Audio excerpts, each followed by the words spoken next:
রাত্রে আসলেন দেরি করে, বাজার থেকে নিয়ে আসলেন নরম মাছ, আর টেবিলে বসে আপনি মান্না সালওয়া খাবেন, এটা আশা করেন কেন? মান্না সালওয়া খাইতে হইলে তাইলে সময় মতো বাজার করেন, তৌফিক আপনার যা আছে ওই ছোটো মাছটাই কিনেন, কিন্তু তাজা কিনেন। এবার স্ত্রীর হাতে তুলে দিয়ে আপনি তাকে তার দায়িত্ব পালন করতে দিন। আপনি খেয়াল রাখবেন না সংসারের দিকে, আপনি থাকবেন বেখেয়াল, আর আপনি টেবিলে বসে মান্না সালোয়া সরাবান তহুরা চাইবেন। এটা কি ইনসাফ নাকি? নিজের উপরে আগে ইনসাফ করেন। নারী পুরুষের সমন্বয় আমাদের এই সমাজ।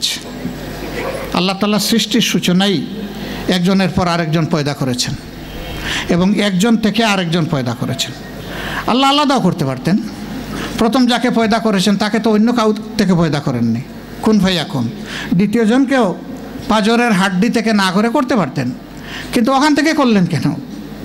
নিশ্চয়ই তার একটা হিকমা আল্লাহ তাআলার এখানে আছে। এর মানে হচ্ছে যে তোমাদের একজন আরেকজন থেকে টানলেও আলাদা হবে না, এক। স্বামী স্ত্রী সবসময় এক, টান দিলেও আলাদা হবে না। এই জন্য আল্লাহর জমিনে নিকৃষ্টতম জায়েজ কাজের নাম হচ্ছে তালাক। এটা জায়েজ কিন্তু নিকৃষ্ট। আল্লাহ এটা পছন্দ করেন না। আল্লাহ এই জায়গায় উলফত এবং মহব্বত পছন্দ করেন। এই যারা আমরা দুনিয়ায় বেঁচে আছি পরিবার নিয়ে, মা যদি থাকেন অবশ্যই তার স্থান সবার ঊর্ধ্বে। এরপরে টেনশনটা বাবা পাবেন, তারপরে স্ত্রী পাবেন। আমাদের অনেকের কাজের চাপে হোক অথবা মজ্জাগত অভ্যাসের কারণে হোক, মেজাজ মাঝে মাঝে চৈত্র মাসের রোদের মতো হয়ে যায়। চৈত্র মাসের রোদ খুব গরম না, ওরকম হয়ে যায়। অনেকে আবার স্ত্রীর কাছে বারবার শুনতে শুনতে হেরে যান, হেরে গিয়ে মাঝে মধ্যে মা বাপের সাথে কিছু উল্টাপাল্টা করে বসেন। সাবধান, এইটার কোনো জায়গা নাই। আল্লাহ তাআলা এটা আমাদের উপরে ফোর্স করে দিয়েছেন, তাদের হক। এবং বলা হয়েছে যে তোমার জুল্লি, তোমার বাহু, রহমতের বাহু তাদের দিকে সবসময় বাড়িয়ে রাখিও।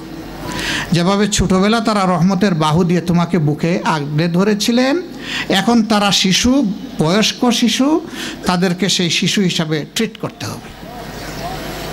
শিশু হিসাবে তুমি তোমার মায়ের গালে চড় দিয়েছো, বাবার চুল ধরে টান দিয়েছো, ছিঁড়ে ফেলেছো, খামসি দিয়েছো, দাঁতে কামড় দিয়েছো, তারা তোমাকে ছুঁড়ে মারেননি, বেত্রাঘাত করেননি, প্রতিঘাত করেননি, বরঞ্চ সোহাগ করেছেন, চুমু দিয়েছেন।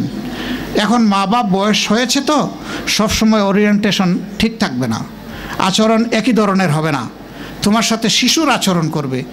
ওই তুমি শিশু থাকা অবস্থায় তারা যেমনটি সহ্য করেছেন, ভালোবেসেছেন, আজকেও তোমাকে সেইভাবে মা বাপের এই বৃদ্ধ বয়সের শিশুকে সেইভাবে সম্মান করতে হবে, ভালোবাসতে। এটা আমাদের ডিউটি।